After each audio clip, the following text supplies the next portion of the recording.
توکلت علیک یا رب العالمین۔ بہت بہت شکریہ بیٹا۔ میں بھی ان خبروں کو دیکھ رہا تھا۔ بنگلہ دیش میں 300 سے 350 لوگوں کی قربانی کے بعد آج اس بیمار ذہنی مریض شیخ حسینہ کی آمریت کا خاتمہ ہوا، اور یہ خاتمہ نوجوانوں نے کیا ہے جن کا تعلق کسی پولیٹیکل پارٹی سے نہیں تھا۔ آپ لوگوں کو یاد ہوگا کہ میں نے یہ بات کہی تھی کہ میں پاکستان میں وہ خون ریزی دیکھ رہا ہوں جو سلیبیوں کے اور ہلاکو خان کی خون ریزی کو بھی پیچھے چھوڑ جائے گی، اور ساتھ ہی ساتھ میں نے یہ بھی کہا تھا کہ پی ٹی آئی کے لیڈرز اس بات سے خوف زدہ ہیں اور اس بات سے بلیک میل بھی ہو رہے ہیں کہ کہیں ایسا نہ ہو کہ ان کے کسی بیان کو ایسا سمجھا جائے کہ وہ پبلک کال دے رہے ہیں۔ انجام کچھ بھی ہو، آخر کار یہ تمام الزامات ان پر لگا کر انہیں اور ان کی پارٹی کو ہمیشہ کے لیے بین کرنے اور چھٹکارا حاصل کرنے کے لیے یہ آرگیومنٹ استعمال کیا جا سکتا ہے، اس لیے وہ لوگ خاموش ہیں۔ بنگلہ دیش میں بھی یہی سچویشن تھی، تمام پارٹیاں خاموش تھیں، اس لیے کہ شیخ حسینہ کی آمریت کے خلاف بولنے پر ہر ایک کو یہ احساس تھا کہ ان کے اوپر الزام آ جائے گا۔ تو انجام کار وہی ہوا جو افغانستان میں طالبان کی صورت میں نظر آیا کہ جب کوئی پولیٹیکل پارٹی، کوئی فریکشن، کوئی فارورڈ بلاک، کوئی کمیونزم، کوئی کیپٹلزم، کوئی شہنشاہت جب ان کے حالات کو سنوارنے میں ناکام رہی تو عام طالبان نے یعنی اسٹوڈنٹ نے معاملہ اپنے ہاتھ میں لے لیا۔ آج بنگلہ دیش میں بھی ایسا ہی ہوا۔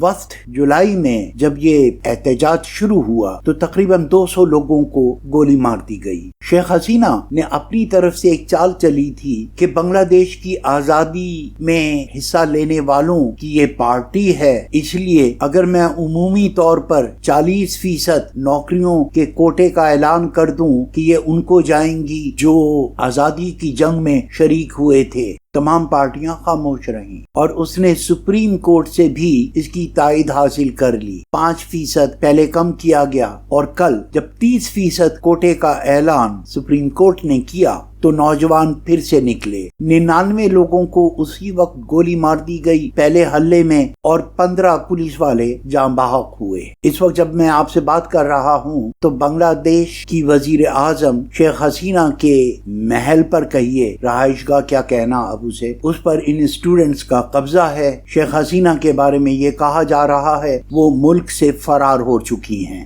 بالفاظ دیگر صرف 24 گھنٹوں میں اسٹوڈنٹس نے یا بنگلہ دیشی طالبان نے اپنا ہدف حاصل کر لیا۔ پاکستان میں بھی ایک نعرہ تھا، اگلی باری، تو اس کو آپ یوں سن لیں کہ اب اگلی باری تمہاری، جس میں زرداری صاحب، شہباز شریف صاحب اور آرمی چیف جناب عاصم منیر صاحب، اور پھر قومی اور صوبائی اسمبلیوں پہ قابض لوگ، جسٹس فائز عیسیٰ صاحب اور ان کے ہواری ججز، الیکشن کمشنر اور ان کے چیلے چانٹے، یہ لوگ ملک چھوڑتے ہیں یا قانون کے کٹہرے میں ہتھکڑیاں لگا کر اپنی اپنی سزا کو سنتے ہیں۔ یہ تو آنے والا وقت ہی بتائے گا، لیکن بنگلہ دیش کے اسٹوڈنٹس نے اس بات کو بالکل کلیئر کر دیا کہ آپ لوگوں کو اب کسی کال کی ضرورت نہیں رہی۔ اب اس پیغام کو کتنی جلدی پاکستان کی مظلوم قوم سمجھتی ہے یہ ان کے آئی کیو پر ڈیپینڈ کرتا ہے۔ اللہ پاکستان اور پاکستان کے حامیوں کو اپنے حفظ و امان میں رکھے۔